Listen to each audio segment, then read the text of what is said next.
நாள் போக போக பார்த்தா, யோசேப்பு செய்றதெல்லாம் ஆசீர்வாதமாய் மாறுகிறது. இதெல்லாம் கவனிக்கிறான். எல்லாரும் ஒரு விதமா வேலை செய்றாங்க. இந்த பையன் வேலை செய்றது விதம் வந்து வேற மாரி இருக்கு.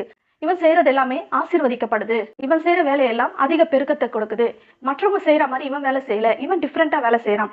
இவனோட வேலையில ஏதோ ஒரு அற்புதம் நடக்குது அப்படின்னு சொல்லி, இப்ப போத்திபார் யோசேப்புக்கு அவனுடைய வேலைகளை எல்லாம் பார்த்து ஆச்சரியப்பட்டு அவனை அழைத்து அவனோட பேசி அவனுக்கு பதவி உயர்வு கொடுக்கிறான். அவனுக்கு உண்டான எல்லாவற்றையும் என்ன பண்றான்? யோசேப்பின் கையில ஒப்புவிக்கிறான். போத்திபார் அவனுடைய சாப்பாட்டு விஷயத்த மட்டும்தான் அவன் கேள்வி கேட்கறானே தவிர, மத்தபடி அந்த வீட்டுல நடக்கிற எந்த காரியங்களை பற்றியும் வியாபாரங்களை குறித்து எந்த கேள்வியும் யோசேப்பின் இடத்துல கேட்கவே இல்லை. எல்லாவற்றையும் அவனிடத்துல ஒப்பு கொடுத்து விட்டு அவன் ஃப்ரீயா இருக்கிறான். ஆனா போத்திபாரின் மனைவி அவன் மீது வீண் பழி சுமத்தினதுனால போத்திபார் என்ன பண்றான்? யோசேப்பை சிறையில் அடைக்கிறான். வீண் பழி சுமத்தப்பட்டு சிறையில அடைக்கப்படுகிறான். இந்த இடத்துல அவன் சிறுமைப்படுத்தப்படுகிறான் இல்லையா? அடிமையா விற்கப்பட்டதே அவன் வந்து சிறுமைப்படுத்தப்பட்டது போலதான் இருக்கு.